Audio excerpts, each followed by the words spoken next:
Hello friends, I hope you had a nice one and welcome back to my channel. If this is your first time here, my name is Ho Yan and I do videos like these about self-growth and personal journey, whatever you call it on YouTube. So if you feel like you're interested in my content, please subscribe to my channel and press the like button for me. Thank you. As I've said in the last video, today I will be sharing the book that has changed my life. I'm not even joking. So let's start. So recently I read a book called The Life-Changing Magic of Tidying Up by Kondo, and this book changed my life. So first, how did I kind of encounter this book? I was a person that needed change. I wanted change so badly. And then I stumbled upon this YouTube video, several YouTube videos actually talking about this book. Self-growth, self-help YouTubers, they also recommended this book. That's why this book catched my attention, sort of. And plus, it's also one of the bestseller books that was available. So I decided to have a read. I'm Maria Kondo. 私のミッションは片付けによって世界をときめかせていくことです。 Marie Kondo is a Japanese woman. So before she was actually doing this tidying up business, she was working at a 9-to-5 sales company in Japan. But now she is a bestseller author with her book translated into 44 languages and sold more than 13 million copies worldwide. How amazing is that? あなたの理想の暮らしは何ですか？もしあなたがときめく人生を生きたいと思うなら。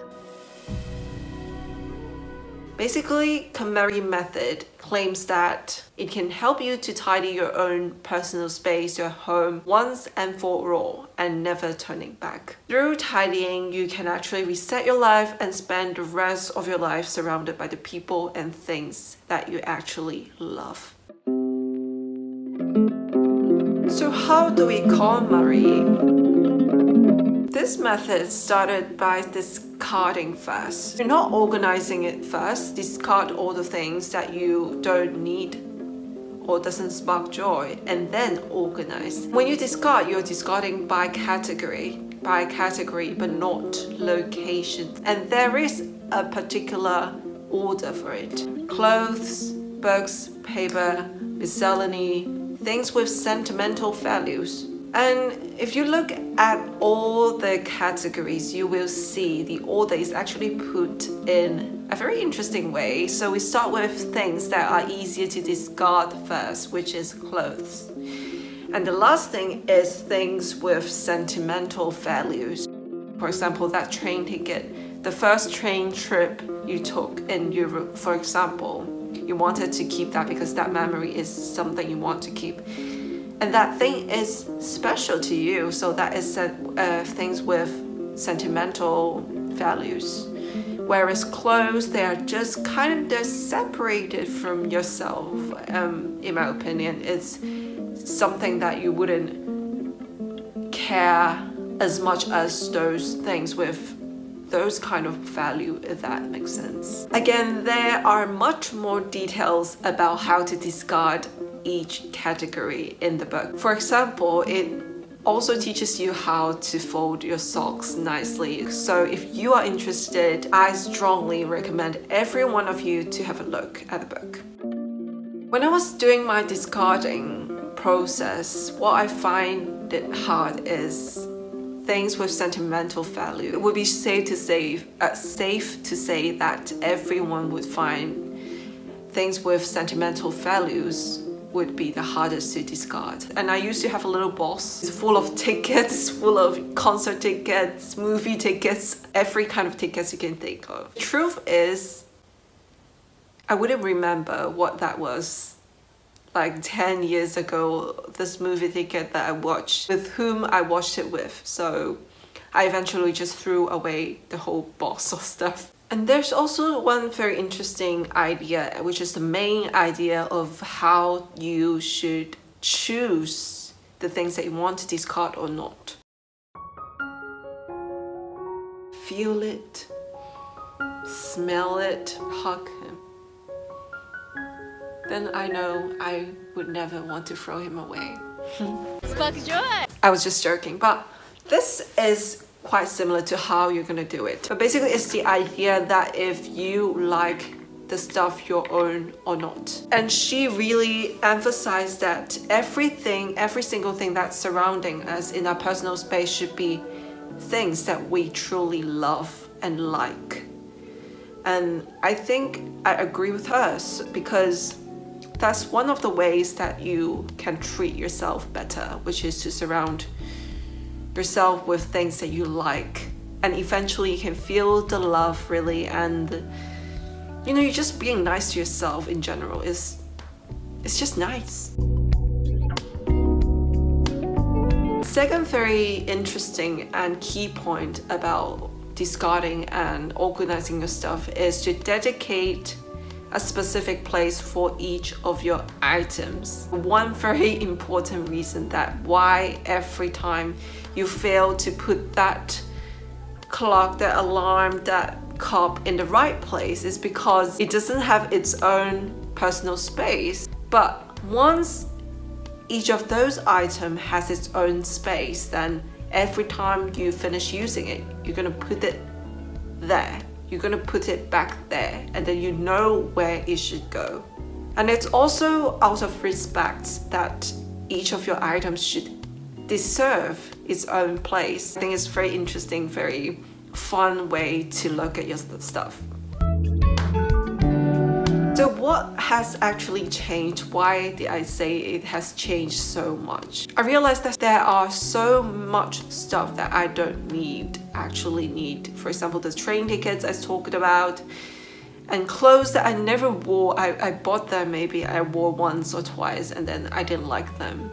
But I still wanted to keep them because I think it's such a waste to not keep them, because you know, I bought them with my money, you know, how can I just throw it away or give it to someone else? I think the spark joy thing really helps me a lot. Marie Kondo emphasized also in the book that the things we own, if we don't give them value, they are nothing.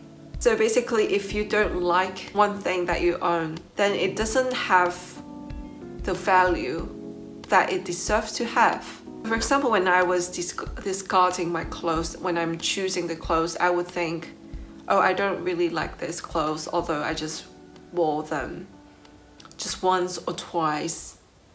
But if I give this to someone else, if I donate this to a secondhand shop, then maybe one day there would be an owner that truly loves the clothes. Someone's gonna value them much more than I do now. It's also out of respect that I'm giving this belonging out to someone else who would cherish it, who would value it much more.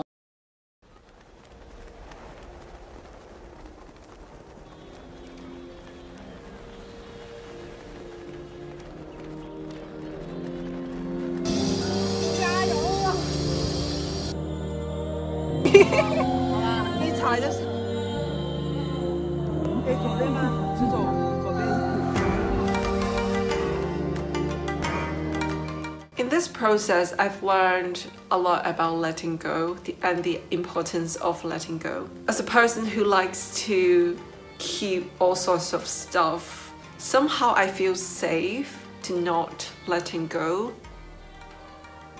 I don't know how to describe this feeling, but I'm sure there's people who would get me in this point. So in this process of letting go, it totally changed my whole mindset. I can also relate this method to my own life. For example, people that I don't think I spark joy with. Maybe I don't enjoy the time with that person, with that friend, but I'm just keeping that relationship because I don't want the time and the moments we put into that go into the waste. The fact is, we don't really value them, or they don't really value us. And we are just putting our time into waste, and this is not the nicest way to treat ourselves, because we're letting those people, letting those things that we don't like to stay in our life. Realizing that it's okay to let go of the things that you don't feel like doing or you don't like. It's so important for me, and it totally has changed my life, because it's like somebody is patting your head and saying it's okay, it's alright if you don't feel well. It's okay that you're letting go of this person, you're letting go of this past of you. You're just letting go with the things that doesn't spark joy. Spark joy! Spark joy.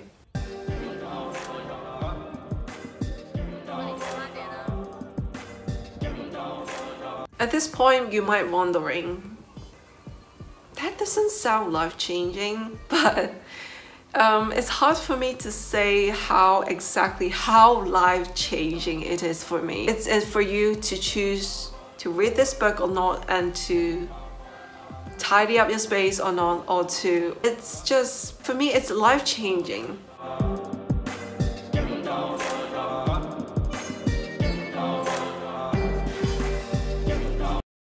So that's it for today. Thank you for being here with me and listening, and I will see you next time. Bye.